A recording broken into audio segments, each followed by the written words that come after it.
Hi, my name is John Traxler. I am your son or daughter's AP chemistry teacher at Mount Lake Terrace High School. This is my curriculum night video. A chance for me to say hello, introduce myself, and ask for your help. So, my name is John Traxler. I'm a graduate of Mount Lake Terrace High School, class of 1984. Um, I then went on to the UW. I have degrees in biology, minor in chemistry, a master's in science education, and my national boards. I've been teaching at Terrace for 31 years. I actually started the AP chemistry program about 20 years ago. I just found that there were some students at Terrace that really needed to be challenged. And since then, been a fun ride ever since. Um, I still really enjoy teaching, and I really enjoy teaching AP chemistry. It's an incredibly challenging and an incredibly fascinating course.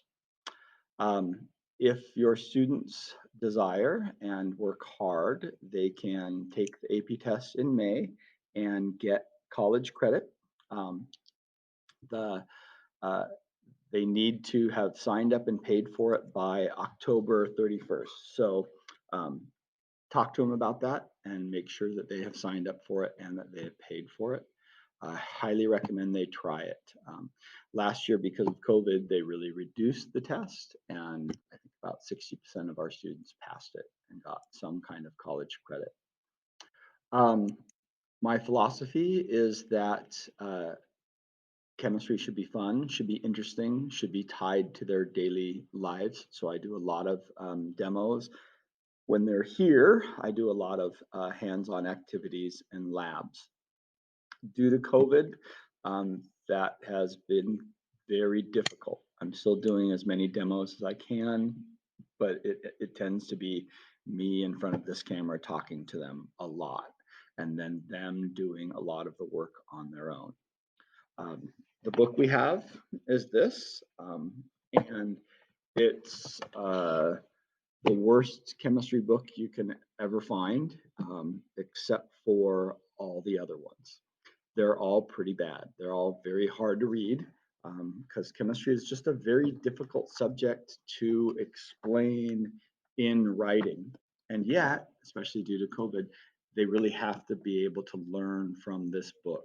So, one of the things I ask that you do is ask if they're reading it. Ask if they're really paying attention. Ask if they're looking at the example problems that are in the chapters. Um, I give a fair amount of work. I'm giving about two-thirds the amount of work that I would give if we were in class. And I find that's still going to be a challenge to some of the students. When they get behind, when they feel overwhelmed, please have them come to office hours. I do office hours every day, even on Wednesdays, um, from 1 o'clock to 1:40. I usually have students show up for 2 minutes to 5 minutes. They show up stressed because they just do not understand a problem. I spend 2 or 3 minutes going over that problem, and I help them discover the one thing that they were misunderstanding or having issues with, and they go away happy. So please, when they feel when you see them struggling on a problem, have them stop and come in during office hours. Um, During these times, things are ugly. Technology doesn't work like we want it to. There's home or family issues. I have a wife and two kids all at home doing Zoom. That's why I'm here at the high school, because when I'm home, it overwhelms our system, or my dogs start barking in the middle of a lesson, and that can get very distracting. So, when your son or daughter has issues, the one thing that they need to do is contact me. Um, if they contact me before something is due and say, "Look, I'm struggling with this. Can I have an extra day or two on it?" The answer is always yes. The issue is when it's a week after it was due and I get an email saying, "Oh, you know what? I was stressed out at the time, and can I turn it in late?"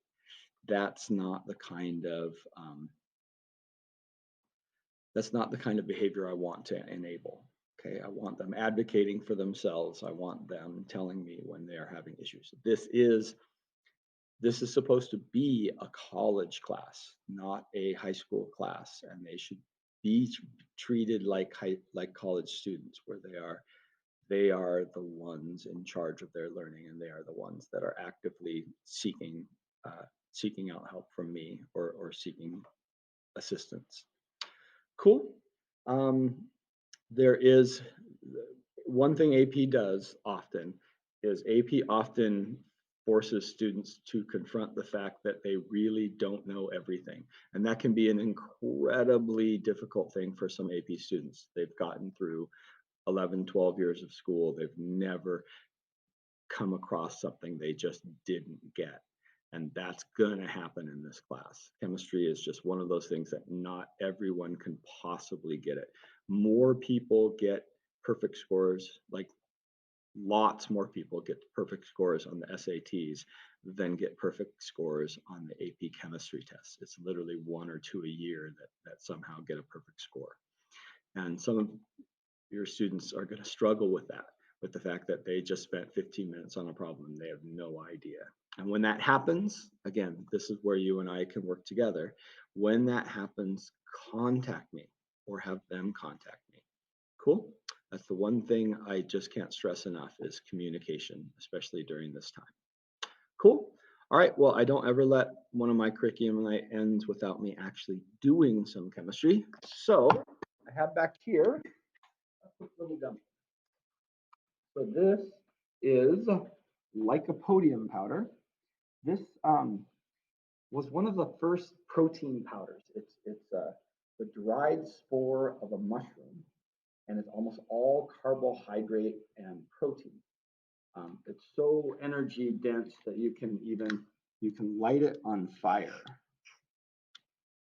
But like everything that burns, it requires oxygen. And because it's this really fine powder,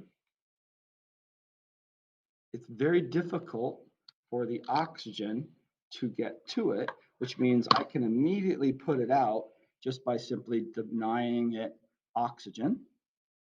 Cool. Do that without burning my hand. I can deny it oxygen and it immediately goes out. Cool. Simple combustion. You need fuel, fire, oxygen. But if I want to burn it all, I want to make it spectacular, that turns out to be a fairly easy thing. I just need to recognize that what limits this reaction is its access to oxygen. So I have in here a funnel and a candle. So I essentially have all the same ingredients, fire, fuel, and oxygen, but because of this funnel, I can increase the access to oxygen. And now this reaction is no longer limited by the amount of oxygen that the lycopodium can come in contact to. Okay, 1, 2, 3.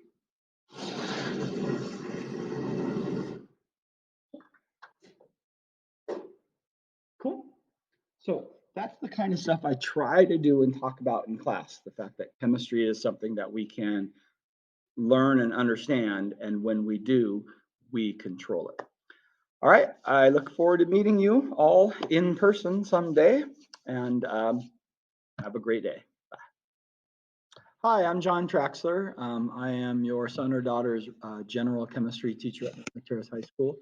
This is my curriculum night video, just a quick introduction to me and how I teach the class, and chance for us to so my name again is John Traxler. I've been teaching here at Mountlake Terrace High School this is my 31st year. I'm a graduate of Mountlake Terrace High School, class of '84. I went to the UW. I have degrees in biology, minor in chemistry, and a master's in science education. I took over the chemistry program about 25 years ago. I developed the AP chemistry class that we teach here about 20 years ago. Coached swimming for 12 years. I've got an 18-year-old boy and a 16-year-old daughter, and I still love teaching chemistry. My philosophy is that chemistry should be fun, should be interesting, should be tied to our everyday lives, um, and that everyone should be able to be successful in it. This year, of course, with COVID, things are not ideal. Um, my strength has always been the activity, has been getting the kids out of their seats and into the labs, and doing lots of demos, to keep them interested and excited. That's very difficult to do during COVID. So I do pretty much spend my times here at the school. So during Zoom, I do my best to be here in the room where I have access to some of my equipment so that I can do as much demos as I can. I've been trying to add simulations, and do as much lab type activities as we can. So far, things have been fairly successful.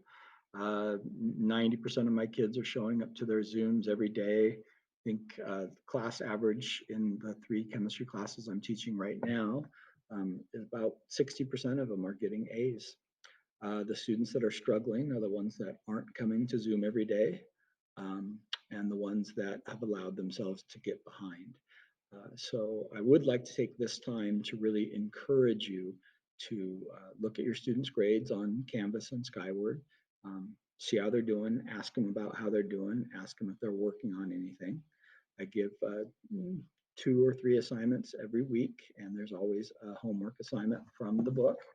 They should have the book, but if they don't have the book, I've been sending out online chapters each week, or chapters each time we do them. So they definitely have access to it. They should be reading it. They should be doing problems out of it.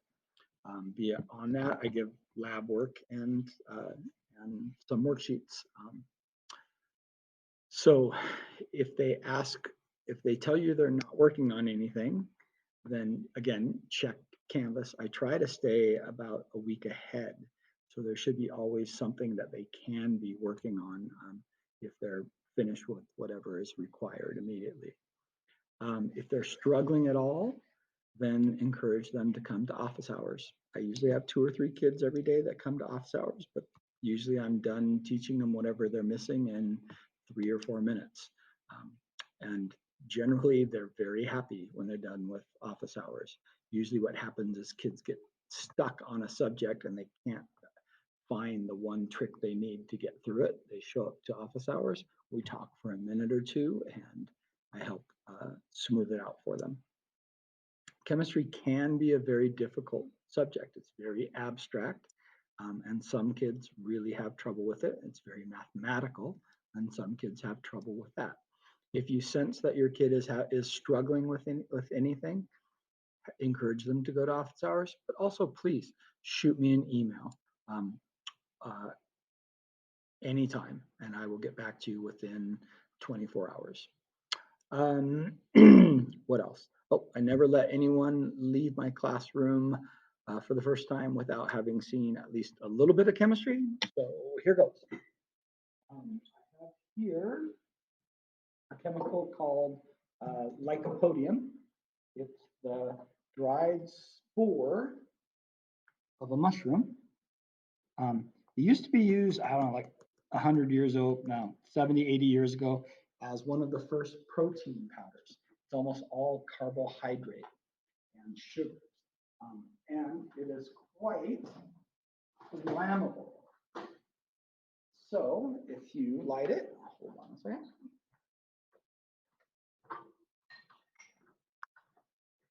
If you light it, it will burn, but it burns very slowly because, like we all know, things that burn need access to oxygen, and there's really not much access to oxygen right there above the lycopodium. But, and we can put it out immediately by simply denying it oxygen. But here I have a candle and a funnel.